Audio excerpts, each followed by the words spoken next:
mantep lah abah lah, mantep lah abah. Iya, abah mantep lah. Wa ala alihi wa sahbihi wa mawala la haula wa la quwwata illa billah. Asyhadu an la ilaha illallah wahdahu la syarika lah wa asyhadu anna Muhammadan abduhu wa rasuluhu la nabiyya ba'da. Allahumma shalli ala sayyidina Muhammad. Allahumma salli ala sayyidina Muhammad imamil muttaqin imamil anbiya wal mursalin wa ala alihi wa sahbihi ajma'in, amma ba'd. Hadratul mukarram, para kiai, para guru yang kami muliakan, wabil khusus guru kita bersama Kiai Haji Sahdan, kita doakan mudah-mudahan beliau dipanjangkan umurnya, disehatkan badannya, dimudahkan urusannya, ditambah rizkinya, ditambah istiqomahnya. Para guru yang bergabung dengan dai muda Izmi Banten, mudah-mudahan kita semua tetap istiqomah dalam menjalankan syariat yang Allah telah tetapkan. Amin ya rabbal alamin. Aparatur pemerintah baik TNI dan Polri yang saya hormati, kalau ada Ketua DKM Bapak Nur Ikhwan Setiadi yang sama kita hormati, bapak-bapak, ibu-ibu jamaah yang saya hormati, mudah-mudahan kita semua dirahmati oleh Allah Subhanahu wa taala. Saya di awal ceramah yang bicara di antara teman-teman yang paling tua. Tapi tua. Tapi kepada semua yang sudah tua, saya ucapkan selamat. Kenapa? Karena kita pernah merasakan muda, betul? Kalau yang muda belum tentu merasakan tua. Kalau umur enggak tentu, kadang muda, kadang tua. Betapa banyak yang muda duluan, betul? Oleh karena itu saya ucapkan alhamdulillah, mudah-mudahan yang tua tetap istiqomah menuju husnul khotimah. Amin ya rabbal alamin.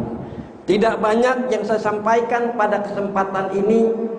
Pertama, tentunya kita bersyukur kepada Allah Subhanahu wa taala atas karunia dan rahmatnya pada malam ini kita senantiasa dapat hadir berkumpul dalam rangka acara safari dakwah, tentunya thalabul ilmi, menuntut ilmu. Mudah-mudahan kita diberikan ilmu yang bermanfaat sehingga kita selamat baik di dunia dan akhirat.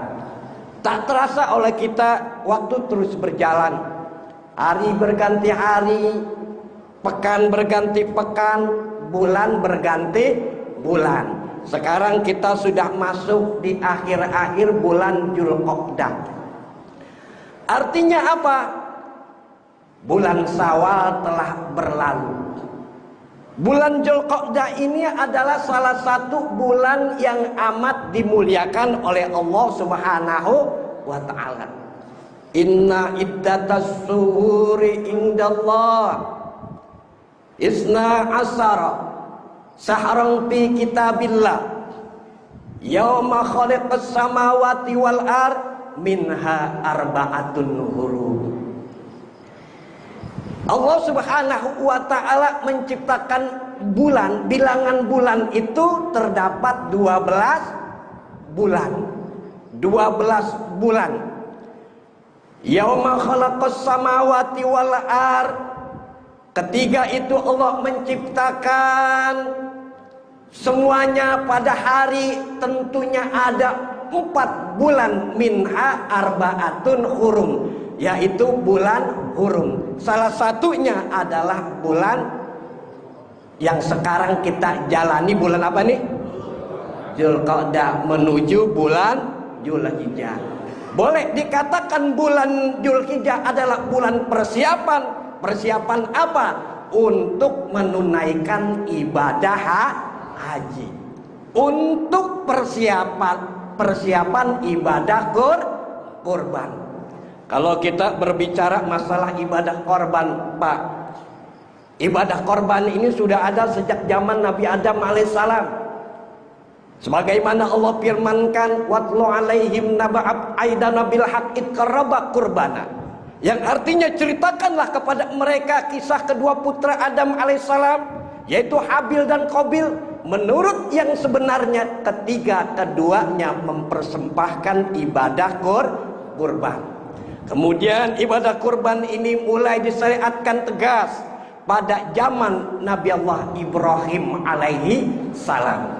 Tatkala Nabi Ibrahim alaihissalam diperintah oleh Allah untuk mengorbankan anaknya, yaitu Ismail, sebagai korban untuk Allah Subhanahu wa ta'ala. Kemudian datanglah junjungan kita, baginda Nabi besar Nabi Muhammad sallallahu alaihi wasallam, dengan membawa syariat kurban yang lebih sempurna. Yang syariat ini Allah wajibkan atas diri beliau dan Allah sunnahkan atas umat-umat beliau. Sebagaimana beliau pernah bersabda, umirtu bin nahri wa huwa sunnatul lakum.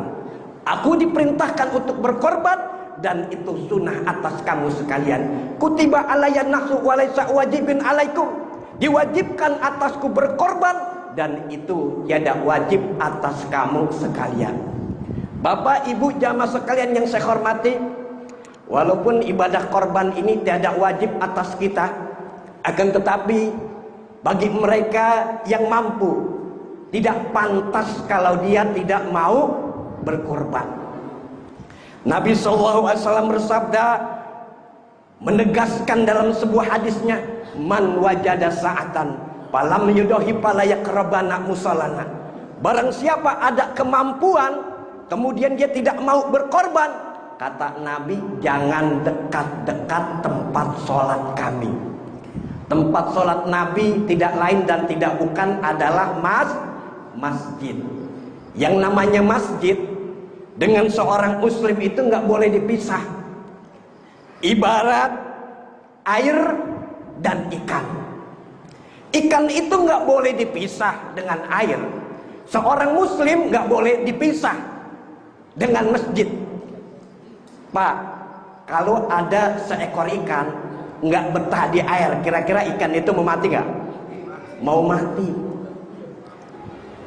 Kalau ada seorang muslim yang sudah tidak betah di masjid, berarti muslim itu sakit, mau mati. Mati apanya?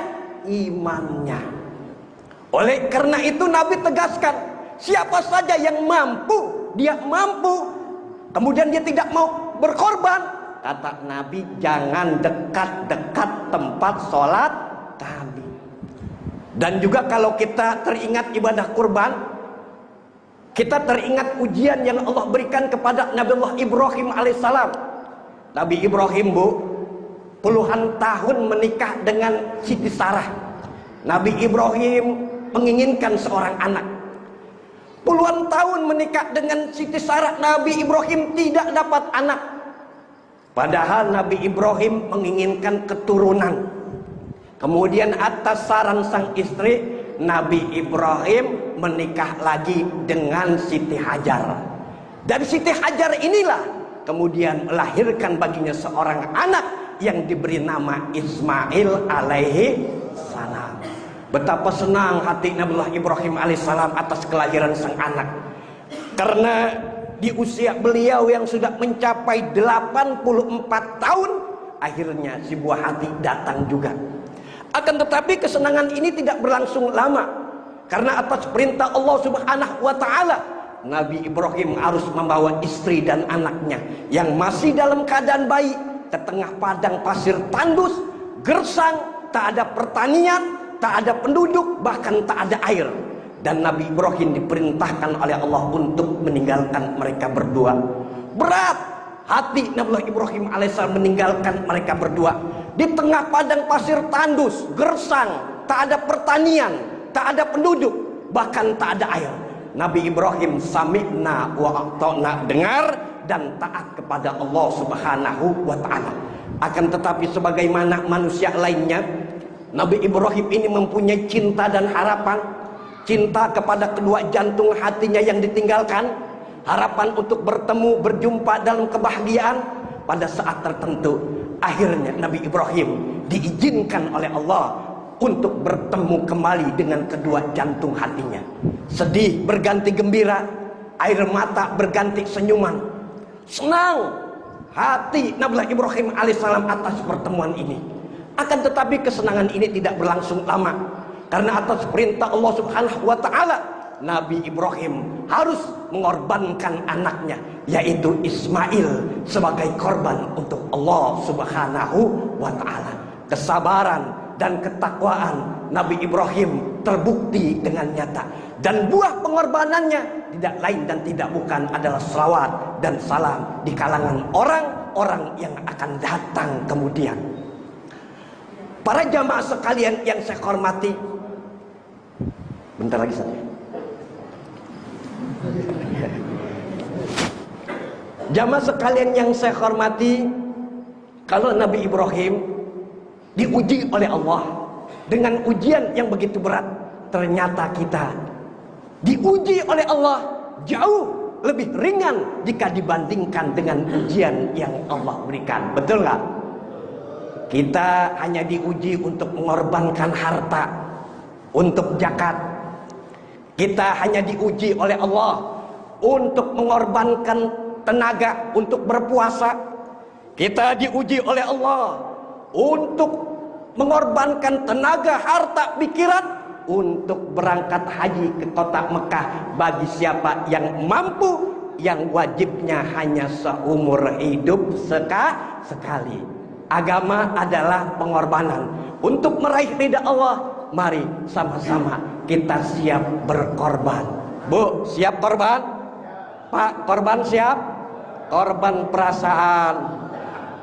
Perasaan kepada suaminya, rasa sayangnya bertambah. Perasaan kepada istrinya, rasa sayangnya bertambah. Saya kira hanya itu yang dapat disampaikan. Maklum banyak kiai-kiai, guru-guru yang akan menyampaikan. Sedikit, singkat, padat, melekat. Mudah-mudahan pulang bawa berkat, bawa manfaat. Amin ya rabbal alamin. Saya kira hanya itu yang dapat saya sampaikan dalam kesempatan ini. Wabillahi taufiq wal hidayah. Wassalamualaikum warahmatullahi wabarakatuh.